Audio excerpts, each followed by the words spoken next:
میں تم سے مل کر کچھ کہنا چاہتی ہوں۔ اس مقصد کے لیے میں سورج طلوع ہوتے وقت دائیں جانب جو کوہستانی سلسلہ ہے اس کے اوپر صنوبر کے درختوں میں تمہارا انتظار کروں گی۔ اس پیغام کے نیچے بختائی کا نام لکھا ہوا تھا۔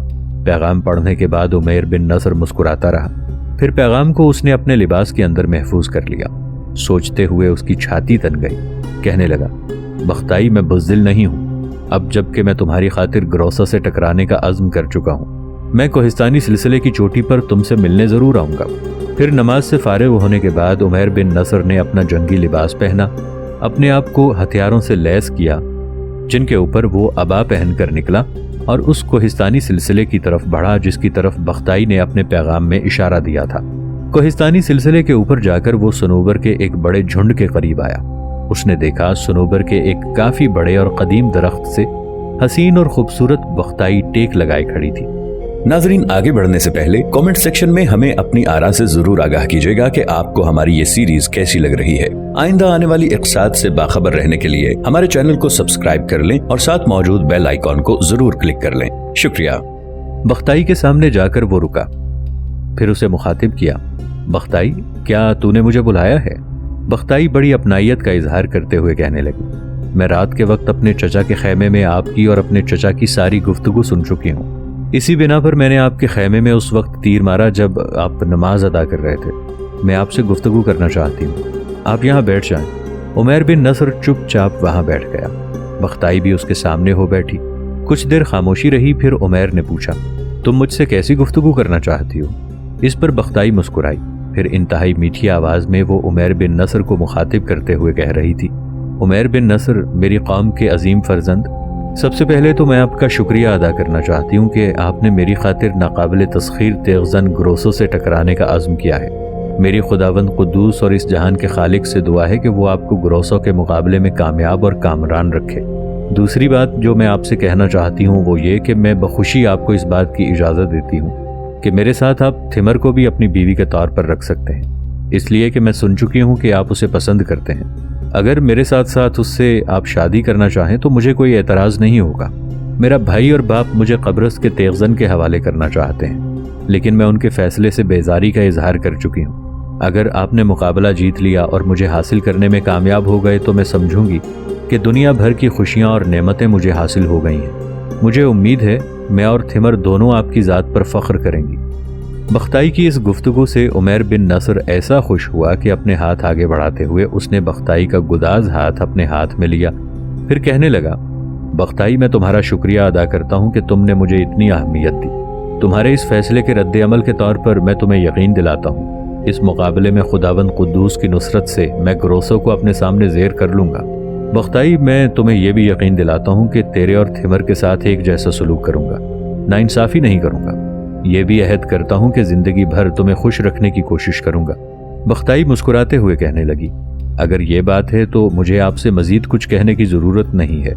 ہاں، میں ایک اور موضوع پر آپ سے گفتگو کرنا چاہتی ہوں۔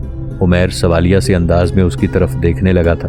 بختائی تھوڑی دیر رکی، پھر وہ عمیر بن نصر کو مخاطب کر کے کہہ رہی تھی، لگتا ہے ان دنوں مسلم ممالک اور مسلمان حکمران غفلت کی گہری نیند سوئے ہوئے ہیں اور انہیں اپنے شمال کی طرف سے اٹھنے والے خطرات اور برفانی طوفانوں کی کوئی پرواہ نہیں۔ عمیر نے عجیب سے انداز میں بختائی کی طرف دیکھا اور کہنے لگا، بختائی، تمہارا اشارہ کن طوفانوں کی طرف ہے؟ بختائی فکر مند لہجے میں کہنے لگی، جس وقت چنگیز خان مسلمان علاقوں پر حملہ آور ہوا تھا اس وقت بھی سارے مسلمان غفلت کی گہری نیند سوئے ہوئے تھے، جس کا فائدہ اٹھاتے ہوئے چنگیز خان نے اپنی پوری خونخواری کا مظاہرہ کرتے ہوئے مسلم شہروں کو نیست و نابود کیا اور ان گنت حکمرانوں اور والیوں کو ان کی حکومت سے بے دخل کر کے رکھ دیا۔ اب شمال کے برفزاروں سے ایک بار پھر مسلمانوں کے لیے ادبار کی گھٹائیں اٹھنے لگی ہیں۔ مسلمان چنگیز خان جیسے خونخوار اور بڑے حادثے کو دیکھنے کے بعد بھی نہیں سنبھلے۔ چنگیز خان کی خونخواری اور بربادی اپنی آنکھوں کے سامنے دیکھنے کے بعد بھی مسلمان حکمرانوں نے اتحاد اور اتفاق پیدا نہیں کیا اور آپس میں ہی ایک دوسرے کے ساتھ کشمکش میں مصروف ہیں۔ یہ خبریں ہمارے پاس آئی ہیں، ان کے مطابق مسلمانوں کی انہی نا اتفاقیوں کی وجہ سے منگولوں کے موجودہ خاقان منگو خان کا بھائی ہلاکو خان اپنے دادا چنگیز خان کے نقش قدم پر چلتے ہوئے مسلمانوں کے علاقوں پر حملہ آور ہونے کی ٹھان چکا ہے۔ اگر مسلمان اسی طرح نا اتفاقی اور غفلت کا شکار رہے تو مجھے ڈر ہے کہ منگو خان کا بھائی چنگیز خان سے بھی بڑھ کر مسلمانوں کی بربادی کا باعث بنے گا۔ بختائی کی یہ ساری گفتگو سن کر عمیر خاموش ہو گیا تھا، اس کی گردن جھک گئی تھی۔ بختائی پھر بول اٹھی، عمیر میرے حبیب، میں تم پر ایک اور انکشاف بھی کروں۔ مسلمانوں کے مقابلے میں اہل یورپ بیدار ہیں۔ اس سے پہلے انگلستان کے حکمرانوں نے ایک راہب میخائیل کو منگولوں کی جاسوسی کے لیے روانہ کیا تھا، اور اب فرانس کے بادشاہ نے منگولوں کی جاسوسی کے لیے ایک راہب جس کا نام ولیم ہے اسے روانہ کیا ہے۔ اسے تم دیکھ بھی چکے ہو۔ ان دنوں یہ ہمارے شہر میں قیام کیے ہوئے ہیں۔ میرے خیال میں وہ چند روز تک منگولوں کے مرکزی شہر کی طرف جانے کے لیے مشرق کی طرف رخ کرے گا۔ یہ راہب ان دنوں میرے بھائی سرتاق کے ساتھ بہترین انداز میں تعلق استوار کرنے کی کوشش کر رہا ہے۔ یہاں تک کہنے کے بعد بختائی رکی، پھر وہ دکھ بھرے انداز میں کہہ رہی تھی، کاش یورپ کے حکمرانوں کی طرح مسلمانوں نے بھی منگولوں پر گہری نظر رکھی ہوتی۔ ان کی طاقت اور قوت کا اندازہ لگانے کے لیے انہوں نے بھی راہب میخائیل اور راہب ولیم کی طرح اپنے جاسوس منگولوں کی طرف روانہ کیے ہوتے۔ ہائے حیف، مسلمانوں نے اس طرف کوئی دھیان نہیں دیا۔ شاید انہیں اپنی ملت کی بہتری اور اپنے قوم کی یکجہتی کا کوئی خیال ہی نہیں ہے۔ بختائی کے خاموش ہونے پر عمیر بن نصر دکھ بھرے انداز میں کہہ رہا تھا، تمہارے خیالات اور تمہارے جذبات کی میں قدر کرتا ہوں، پر میں ایک معمولی تاجر ہوں۔ میں قوموں کی سربلندی اور ان کی بیداری میں کیا حصہ لے سکتا ہوں؟ کاش میں کسی ملک کا نقیب ہوتا اور کسی بلند کوہستانی سلسلے پر کھڑے ہو کر مسلم قوم کو آواز دیتا کہ میرے مسلمان بھائیوں، شمال کی طرف دیکھو جہاں خون میں ڈوبی ہوئی اردباد کی گھٹائیں چھا جانے والی ہیں، اور یہ گھٹائیں امڑ رہی ہیں۔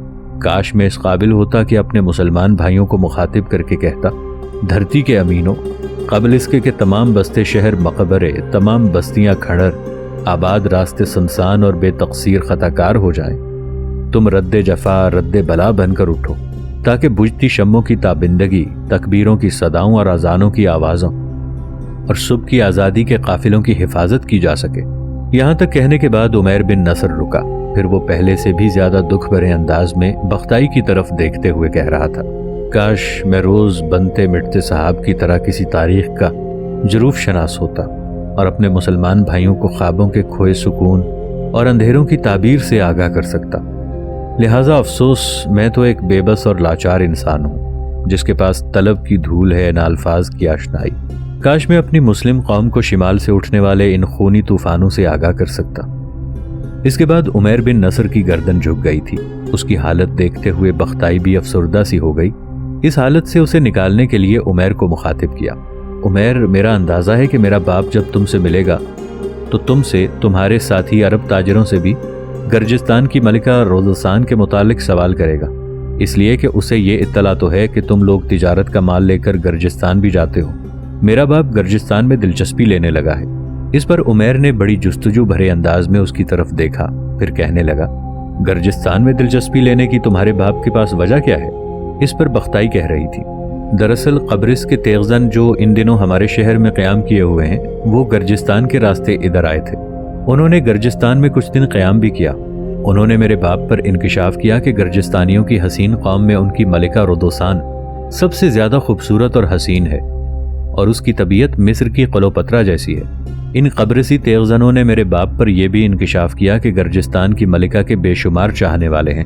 جب اس کا کسی چاہنے والے سے جی اکتا جاتا ہے تو وہ اپنے قلعے کے برج کے سنگین حصار سے نیچے دھکیل کر اس کا کام تمام کر دیتی ہے۔ اس کے بعد اپنے لیے کسی نئے محبوب کی تلاش شروع کر دیتی ہے۔ ان قبرصی تیغزنوں کا یہ بھی کہنا ہے کہ حسن اور خوبصورتی میں اگر ملکہ رودوسان کا کوئی مقابلہ کر سکتا ہے تو وہ اس کی بیٹی تھیمر ہے۔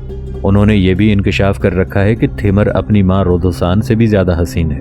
اس کے حسن کی وجہ سے تھیمر پر رودوسان کو غصہ آتا ہے۔ وہ تھیمر پر کبھی کبھی اپنے بھائی اور باپ سے بھی ملوث ہونے کا الزام لگانے سے دریغ نہیں کرتی۔ جب تک بختائی بولتی رہی، عمیر بن نصر بڑے غور سے اس کی طرف دیکھتا رہا۔ پھر اس نے کہا، بختائی، میں رودوسان اور اس کی بیٹی تھیمر کو اچھی طرح جانتا ہوں۔ رودوسان کردار کے لحاظ سے بدنام ضرور ہے، جہاں تک تھیمر کا تعلق ہے اس سے متعلق سب کہانیاں ہیں، اور یہ قبرصی تیغزن بھی دروغ گوئی سے کام لے رہے ہیں کہ وہ ایسی گفتگو کر کے تمہارے باپ باتو خان کو گرجستان کی ملکہ رودوسان کی طرف مائل کرنا چاہتے ہیں۔ میرے خیال میں ملکہ رودوسان نے ان قبرصی تیغزنوں کو کوئی اہمیت نہیں دے ہوگی۔ ان دونوں نے وہاں اپنا کوئی مقام پیدا کرنے کی کوشش کی ہوگی، اس میں وہ ناکام رہے ہوں گے۔